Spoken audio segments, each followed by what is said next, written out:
Do you sometimes feel like you might be giving too much to your mom? Are you exhausted? Do you want more time and energy to yourself without the guilt of feeling like a bad daughter? What about less anxiety and more peace of mind? All of this and more is completely possible for you. Today's video is designed to help you get out of your cycle of overgiving and step into a more confident, relaxed, and unburdened you. And it takes 4 questions. The first question is incredibly powerful. And the third one really was a game changer for me in my life. It changed my life, and I'm super excited to share it with you today. Hi, it's Lori Dejanay, and this is Healing with Lori, where we transform mother-daughter relationships and build a life that's true to you. I'm going to share with you the 4 questions that helped me move from an exhausted overgiver to a calmer, healthier woman. And I want to explain something first. What is an overgiving daughter? How do you know that you fit into that category? An overgiving daughter gives to their mom and prioritizes their mom's needs above their own at a rate that's faster than they can actually replenish themselves again. So you give away resources, time, energy, money at a rate that's quicker than you can replenish yourself.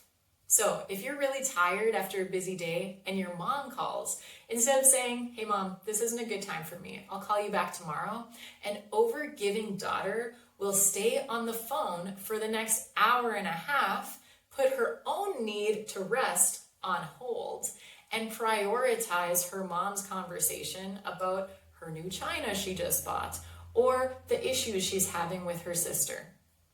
Overgiving daughters tend to misprioritize what the most important and necessary thing at that time is. They'll put themselves second, third, fourth, or lower in order to put their mom's needs and wants ahead. So, if you're ready to reclaim your life, here are the 4 questions that overgiving daughters need to ask themselves to stop self-sacrificing and start re-energizing without guilt. Question number 1, ask yourself, why am I really giving? When you understand the deeper subconscious reasons that you overgive with your mom, you'll actually be able to heal and find freedom faster in your life. When you ask yourself, why am I really giving? You may immediately think to yourself, well, I give because I love my mom, or I give because it feels good. But what I'm actually asking for you to look for here are the reasons underneath, the subconscious core reasons. These are the things you either didn't know were there, but are critical to your healing, or they're the things you've been trying to ignore for a really long time because they're uncomfortable. But hey, no shame, I was there too for many, many years. I used to be an overgiving daughter. As my mom's primary caretaker for many years, I gave my time, my energy, and my money at a rate that was leaving me depleted, exhausted, and even resentful. But when I got honest with myself about my patterns and started healing my beliefs from the roots, my entire life changed. Now I show up as myself in my relationship with my mom. It is such a healthier dynamic today. I want you to experience this too. I want to help you move from the constant fear and heaviness into confidence and clarity. This is why I do what I do in my videos and in my coaching, because you and so many other women deserve to be free and at peace from the inside out. So let's get back to the question of why am I really giving? Here are 5 subconscious reasons that I've experienced myself and I've seen in many women. Reason number 1, I give because I want my mom and other people to think I'm a good daughter. Reason number 2, I give because I'm really hoping for something in return, like love, acceptance, or an apology. Maybe the real reason is reason number 3. I give because I want to avoid backlash. I don't want to hurt my mom's feelings. I don't want to fight. And I don't want other family members turned against me. This next one kind of stings, but here it is. Reason number 4. I give because I want my mom to be happy more than I want myself to be happy. And lastly, reason number 5. I give because I feel responsible for my mom. I want her to be well, and if I don't make it happen, no one else will, not even her. The question of why am I really giving can be interchangeable with what comfort am I seeking? You can find more reasons by doing a brainstorm on paper or making a voice note to yourself. But you don't have to overthink this. If any of the 5 reasons I mentioned stood out to you, go with them. You will know when it's true for you because it will feel uncomfortable. Your body will tell you with signals like a pang in your gut, tension in your heart, a chill in your body, or goosebumps. Maybe even a lump in your throat. Listen to these signals because your body is trying to tell you what you need to pay attention to. We've covered question number 1. Now let's move on together to question number 2. Ask yourself, what do I give to my mom to try to get what I really want? When you clearly, unmistakably identify your patterns with your mom, you can actually start to change them. And this will change your life. Write a list of all the things you're currently doing for your mom. Get everything out on paper, everything you can think of, with as much detail as possible. Clarity is key here.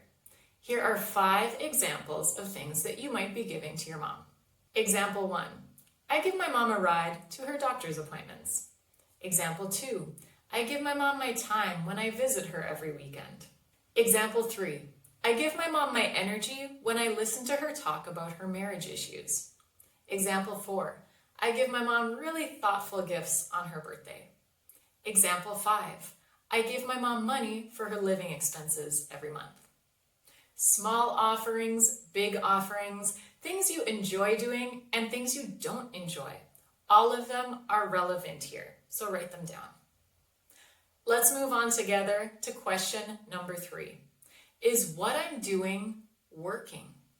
This question single-handedly changed my life. It is incredibly powerful for challenging deep beliefs.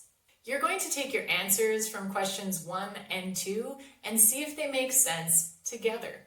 Be specific and honest with yourself and look for evidence to back up your answers. For example, when you combine your answers from questions 1 and 2, you may come to this conclusion. I want my mom to give me love, so I visit her every weekend. Here, you're going to ask yourself, does visiting my mom actually work to get me love from her? To help save you a lot of time and tease out your answers, I've distilled down 5 possible scenarios that can come up in this section. Scenario 1, this works and it feels good. You may say, quality time is really important to my mom, and I enjoy spending time with her. She often tells me how much she appreciates my visits, and she always has my favorite drinks and snacks on hand. Her gestures and words really help me feel loved. We're giving and receiving in a reciprocal way, and I want to keep doing this. Scenario 2, this works, but it doesn't feel good. You may say, my mom is very loving and appreciative of my visits, but I'm burnt out and exhausted. I have so much going on in my life right now, and sometimes I really just want to stay home and rest. But I visit my mom anyways because I feel guilty if I don't, and I don't want to lose her love. I want to keep visiting my mom, but I need to do things differently. Scenario 3, this does work. Kind of. You may say, yes, when I visit my mom, she's very kind and caring. But when I'm not there, she's like a different person. Sometimes she's passive aggressive and even mean. I don't feel accepted by her and I feel a lot of pressure. It's like the love is only there when I'm doing what she wants. I love my mom and I want to keep visiting her. I just don't know how to tell her how I really feel. Scenario number 4. This doesn't work and it doesn't feel good. You may say, my mom is no more loving to me whether I visit or not. She's highly critical of me and compares me to her friends' daughters and to my sister. She asks me things like, why don't you come over more often? And why don't you live closer? I feel unappreciated and like what I do is never enough. I'm scared to bring it up with her because I'll probably just be criticized more or guilt-tripped. I'm hurt and overwhelmed, but I know something needs to change. And lastly, scenario 5. This doesn't work, and it feels good. You may say, it's strangely liberating to know that I can't earn any more love from my mom. She's no more different whether I put in effort or not. I don't enjoy my time with her. I've even told her clearly and respectfully what I need in the relationship, but she won't change.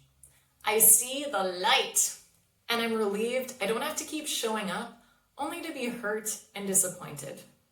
Let's be real. You and your mom are in an adult relationship together. Yes, she's older than you. Yes, she has more life experience. And no, she did not teach you the skills that would make this relationship problem easier to navigate because she didn't have those skills. There is a lot of grieving to do in the face of this reality, and that's a subject for another video. The reality is that now as an adult, you have power that you didn't have as a child. You and your mom both have a role to play in how the relationship functions today. Neither of you is always going to get what you want or do what you want. And great relationships aren't perfect relationships. They take effort, honesty, and repair. But what we're getting down to in today's video is what is healthy for you to keep doing and what isn't. What works for your life today and what no longer does. What you want to give your mom the opportunity to change and talk to her about, and what you're just done with. Which brings me to my last question that helped me stop being an overgiving daughter. Question number 4. What is one belief I'm willing to change? If you're further along in your healing journey, you can reprogram multiple beliefs at a time. But if you're new to this, start with one. It will help you gain experience, confidence, and skills. I also recommend you focus on nervous system regulation in this process. For some people, it's not a top priority, but for others, the thought of changing anything in their relationship with their mom sends their nervous system into fight, flight, or freeze, and change feels impossible. So practice self-regulation either in tandem with changing your thoughts, or do it first to establish safety and comfort inside, and then move on to changing your thoughts. I have a nervous system regulation playlist that I will link at the end of this video, and it walks you through guided practices to help you feel safer and in tune with your body. And if you're overwhelmed or just not ready to make these changes yet, that's okay too. Just listen to the process and familiarize yourself with it. Start by writing out all your evidence that the belief is no longer right for you, either because it doesn't work or it doesn't feel good, or both. Get specific. Write down things your mom has said or done. Write about the effort that you've put in, what it's cost you, and what the results have been. Read this every day, at least once, as a reminder that this belief is painful, not beneficial, and it's got to go. Ultimately, we're replacing our unhealthy, outdated belief with a new and healthy one. We're getting an update and an upgrade. So, very simply, pick your new belief. Every time you notice yourself thinking the old belief, stop and redirect yourself to the new one. And if you can do this with emotion and really feel like the new you, even better. It will stick, it will happen faster, it'll be more effective. Let's take our example from earlier. You visit your mom because you think it will get you more love from her, but it only kind of works. Yes, she's more loving when you're there, but not the rest of the time. A new belief could be, my mom does not love me more because I visit.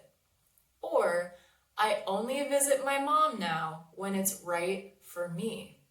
So when you catch yourself thinking, I should really go visit my mom this weekend, or my mom is so nice when I visit, I want to go. Remind yourself, my mom does not love me more because I visit. Or I only visit my mom now when it's right for me. You're going to do this hundreds of times. Yes, it's a lot. Yes, you're not always going to feel like doing it, and there are several times the thoughts are just going to pass you by unnoticed. You're essentially in a mental gym doing the reps required to get in shape. It's normal to push just past your edge to get results. It's normal to feel like a total champ one day and then you're not sure you're ever going to reach your goal the next day. You'll fight against yourself, coming up with all kinds of reasons why you shouldn't mentally work out. You'll also need to take rest days, and it'll feel like 2 steps forward and 1 step back, and sometimes 10 steps back. But this is how your brain works. It wants to pick the familiar and fast path, even if it doesn't get you where you want to go anymore. Be patient with yourself and focus on the long game. How many years have you been thinking the old way? Well, it's going to take more than a couple of days or a couple of weeks to really notice lasting results. But future you will thank you. Reprogramming your beliefs takes energy and pushes you out of your comfort zone. So if you're feeling overwhelmed, tired, and disconnected from yourself in the process, I recommend checking out my self-care section and self-regulation section in my free resource. It's called the Guilt-Free Boundary Guide, and it's available in the link below. It also has simple exercises and word-for-word boundary scripts that you can use today with your mom to get more freedom, energy, and time in your life. Click the link in the description box below, fill in your email, and it will be sent directly to you completely for free. And as a bonus, when you do that, you'll automatically be signed up for my free email newsletter, where I tell you about new videos that are coming out and exclusive info and offers that I only talk about in email. And if you want to cut the confusion and be guided through exactly what you need so you can save time and energy and cut the guesswork, one-on-one coaching might be for you. I've been there and I'm here to help you. So click the link in the description box below and book a spot in my calendar for a free intro call. Then we'll see if coaching is the right thing for you. I want to take a moment to say that you have been through so much. I see that. I recognize that in you. And I want to congratulate you for all the effort you've put in to changing your life. I know what it takes. You're beautiful, you're smart, you're good, and you're worth it. Remember who you are and how far you've come. If you're feeling stressed and overwhelmed, check out my nervous system regulation playlist. It walks you through guided exercises that are very low effort to help you reconnect and feel safe inside. And if you want to know what's wrong with helping your mom, check out this video here. Remember, keep healing and keep feeling because you matter and life gets better from here. Thank you so much for watching. I'm Lori Desjardins, and I'll see you in the next episode of Healing with Lori.